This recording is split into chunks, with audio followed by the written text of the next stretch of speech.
Like, seriously, how did they keep doing it? How is every episode even better than the last? Like, I'm freaking out. This show is so good. I will probably cry a little bit when the season ends because it is fantastic, and this episode exceeded any expectations I've ever had.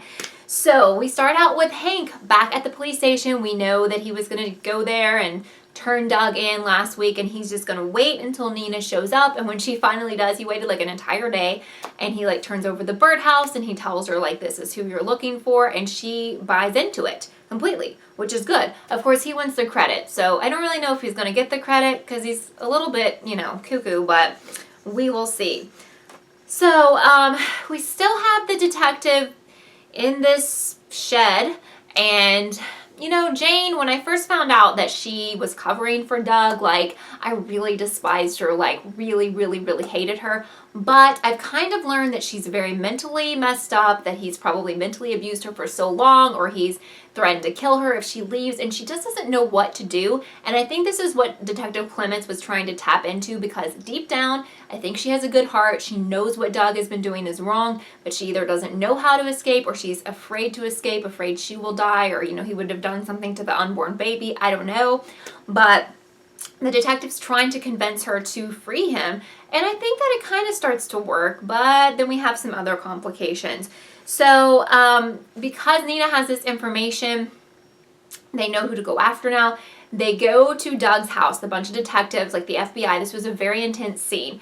I've got to say that this was one of the most clever things that this show has done. So they're searching the whole house, no one is home, and then I'm just like, oh my gosh, you have to go to that shed, you have to go to that shed. So they're there, and they're getting ready to open that door where I know that this is where Detective Clements is, and at the very same time, we see Jane coming out of a shed, and guess what? It's a different freaking shed, and you know, Detective Clements is at a shed way out in the country somewhere, and actually Doug and Jane have been living in a house way out in the country near the shed. So I was just like, I was so sad because I knew at that point, like, at least she would go to jail and the detective would be freed, because I'm a little worried about him, and there were times when I thought she was going to go down there and beat his head in again. Plus he has an open infected wound, and it's making me a little bit scared. I think I have a right to be scared here. But anyway, so Doug gives this crazy story to Jane, and he's like, you know, at times I thought I wanted to kill myself, but then I found out you were pregnant, and I decided that I want to live because I'm going to live for this baby. And he's like, I think we should just go and turn ourselves in and everything will be fine. I'm just like, whatever, because I don't buy into anything he says, because he's like a master manipulator. But for once, she stood up for herself and she told him to go to hell, and that was awesome.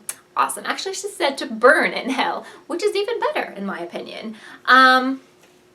Here's the thing, guys.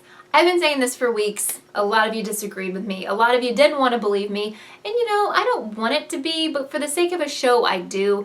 Ben is our villain here. In fact, he's probably our main villain, because what the heck? He met up with Doug again, and the interaction they had in this park was not one of someone who was scared to death and had to meet up with Doug because Doug might kill him or kill his new family or something like that.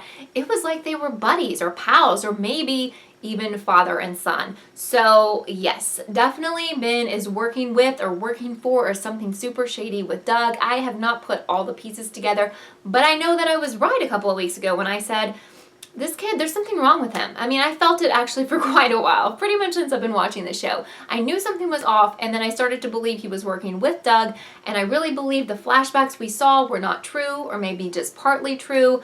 I don't know how this is all going to play out, but I think he is the one who's our main villain here. So, you know, I was really proud of Danny in this episode because Bridie, or however you say her name, that reporter, is a despicable person, and she's been using Danny and Willa, and he realizes that she's been hooking up with Willa too, but Willa doesn't know that she's hooking up with Danny too. Anyway, he was like, look, I'm not going to hook up with you anymore, and if you're using my sister, you need to stop because it's not cool, and she is serious about this. So I was really proud of him for that. So Nina knows that this kid is not Adam, and she has Claire, you know, at the police station. They're talking in a private meeting, and she just basically says, you need to come out with it or it's all going to come out. And Claire is just telling her off and telling her to go to hell, and she's like, you know, you screw this case up once, or you're just going to screw it up again. But Nina's on the right track this time, and I don't think she's going to screw it up again. And I think she has a point. Like, they need to come clean about this kid not being Adam, because it's literally going to blow up in their faces and probably cost her, being the governor. So, wow. Another huge revelation in this, or revelation, I always confuse that, in this episode was when Willa confronted Ben right before dinner, and she was asking, did you hurt my brother, or what's the deal? And he was like, I loved him, but I hated him because he had a family who he loved and he talked about them all the time. And yeah, I did. And then they were getting ready for dinner, and so, the conversation kind of ended, but I was yelling at my TV, why aren't you saying, what did you do to my brother? Did you murder my brother? What did you do? I don't care what we were getting ready to do, because all plans would have been paused, and I would have been like, you need to tell me what you did to him.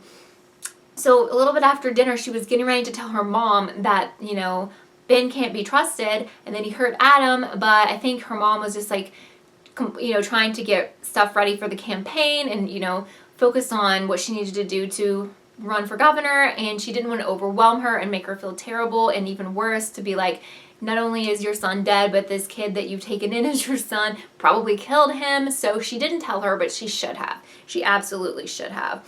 So, apparently Doug took the key with him, took his phone, he's disappeared, and so Jane cannot free the detective, but her water breaks and she's got to give birth and she can't go to the hospital.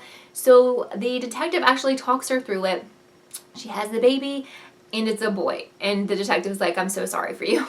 So I don't know how that is going to play out. I assume that she's either going to go to jail, best case scenario, or she will be murdered by Doug, or she will kill herself or something terrible. I don't see good things happening for her. So, wow. The terrible, terrible reporter, Willa goes over to hang out with her again and drinks too much and passes out. And the reporter steals a bunch of files off her computer. When we had our live chat, I think it was Brianna, one of my viewers, was saying that it would be so awesome if Willa knew she was shady and she put a bunch of junk on there to screw her up and make her article false. So I hope that's what happened, because I feel really bad for Willa at this point. So, wow. The ending to this episode was awesome, and I can't wait to see how this plays out. We see Doug walking into the police station, turning himself into Nina, and I just don't think it's going to be that easy. I think he's either going to blame someone else, or I'm sure he's concocted some sort of plan with Ben. Ben's probably going to say that he didn't kidnap him, it's not the right guy. I don't know. I would love to hear your theories below, because there's a lot of different ways this can go. But I think the way it's not going to go is him to confess to everything and confess to kidnapping both Adam and Ben, and if that even happened, because I don't even know if he kidnapped Ben at this point.